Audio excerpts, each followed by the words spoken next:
Rumah mantan Wakil Menteri Luar Negeri Dino Patijalal yang berada di kawasan Kemang, Mampang Perapatan, Jakarta Selatan disulap sebagai markas jaringan internasional pelaku penipuan secara daring. Kondisi rumah mantan Wakil Menteri Luar Negeri Dino Patijalal di Jalan Kemang 4 nomor 4B, Kelurahan Bangka, Kecamatan Mampang Perapatan, Jakarta Selatan sudah dimodifikasi sedemikian rupa oleh penyewa dengan ditemukannya tumpukan kasur dan meja yang diubah menjadi bilik telepon. Rumah ini diduga dijadikan markas oleh warga negara asing sindikat penipuan secara daring. Dugaan ini merujuk pada perubahan interior rumah. Seluruh dinding dan ventilasi rumah dipasang alat peredam suara untuk menghindari kecurigaan dari warga sekitar. Dino sendiri baru mengetahui rumahnya digunakan sebagai markas sindikat penipuan setelah menerima pemberitahuan tagihan listrik yang belum dibayar. Dino menduga para sindikat sudah melarikan diri 3 bulan lalu. Dino Patijalal sudah mengadukan hal tersebut ke Polres Metro Jakarta Selatan.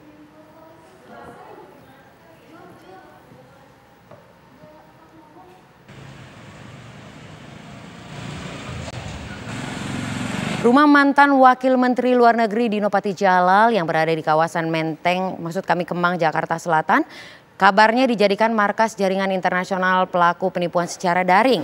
Dan untuk mengetahui kondisi terkini di sana sudah ada rekan kami, ada Syahada Yusisa di sana. Syahada, silakan dengan laporan Anda.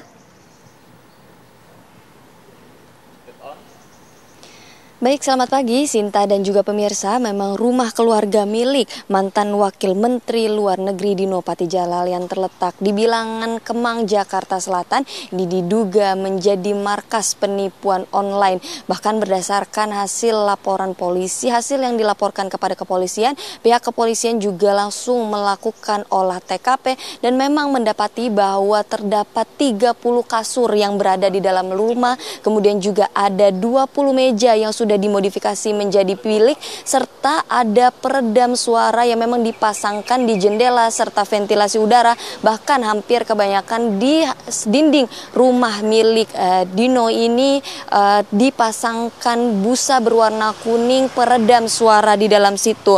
Dan juga memang berdasarkan pantauan kami, rumah dengan kondisi 3 lantai ini diketahui sepi dan juga sangat tertutup, serta memang tidak nampak ada cahaya masuk ke dalam. Dan memang juga tadi kami melihat di bagian depan rumah ini diblokir dengan adanya triplek. Memang kalau kita bisa ulas kejadian ini, bahwa awalnya terkait dengan rumah ini dilaporkan bahwa adanya tindak pidana pencurian. Namun berdasarkan hasil olah TKP dari pihak kepolisian ini tidak ditemukan adanya indikasi pencurian dalam rumah milik Dino Patijalal ini. Memang Sinta dan juga pemirsa, bahwa rumah ini disewakan selama setahun, tepatnya disewa dari Februari 2023 lalu dan nantinya akan berakhir jatuh tempo pada Februari 2024.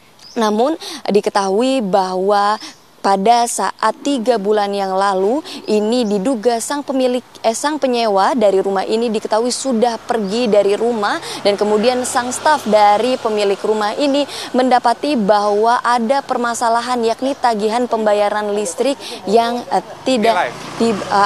tagihan pembayaran listrik yang tidak dibayar, seperti itu Sinta. Dan kemudian juga memang untuk rumah ini berawal dari pada saat staf Dino memang mendapati bahwa maaf Sinta dan juga pemirsa, saat ini saya sedang bersama dengan Pak Dino. Iya pemirsa, Sinta, saat ini saya sedang bersama dengan Pak Dino Patijalal. Pak, bisa dijelaskan ini bagaimana pertama kali diketahuinya bahwa kondisi rumah dalam keadaan terbengkalai dan seperti ini? Minggu lalu, jadi staf saya yang biasanya ngurusin rumah-rumah ini datang, terus dibilang ada yang mencurigakan.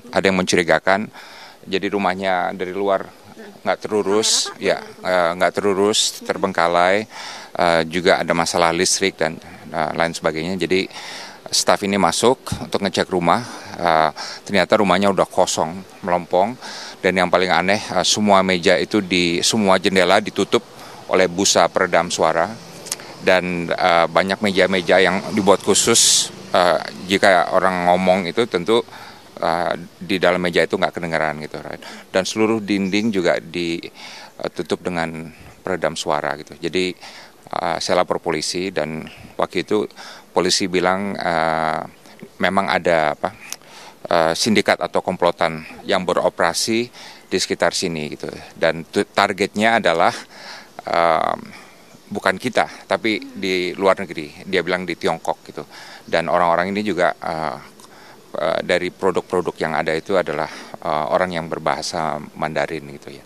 Jadi mereka menggunakan wilayah kita untuk melakukan aksi kejahatan di luar negeri. Ini asumsinya ya gitu ya. Kenapa? Karena kalau mereka lakukannya di sana nggak gampang ditangkap. Tapi kalau di sini, kalau ketahuan pun nggak bisa ditangkap karena ada di luar. Ya. Pak, kemudian bagaimana dengan sang penyewa sendiri yang kemudian ingin menyewakan rumah ini dan bagaimana kemudian para komplotan itu bisa masuk ke sini? Well, yang nyewa harus ditangkap. Untungnya apa? Dia memang pakai KTP palsu, tapi fotonya kan ada.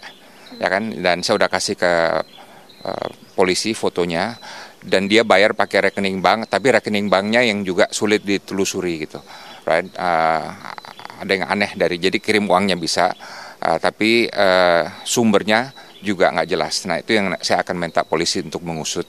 Ya, tapi yang saya inginkan benar, pertama kasus ini harus diekspos, ya kan, bahwa negara kita dipakai, wilayah kita dipakai oleh sindikat asing untuk melakukan penipuan internasional.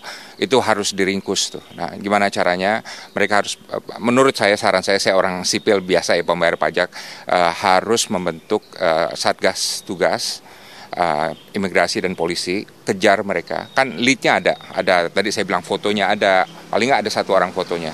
Dan kalau diselidiki pasti banyak lead lain gitu ya.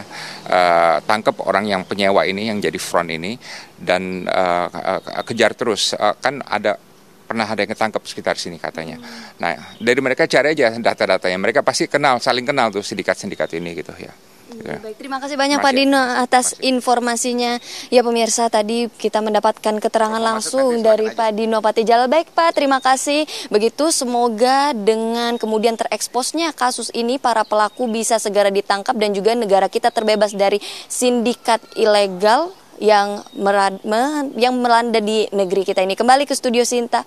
Baik, Syahada Yostiza melaporkan langsung dari Kemang, Jakarta Selatan.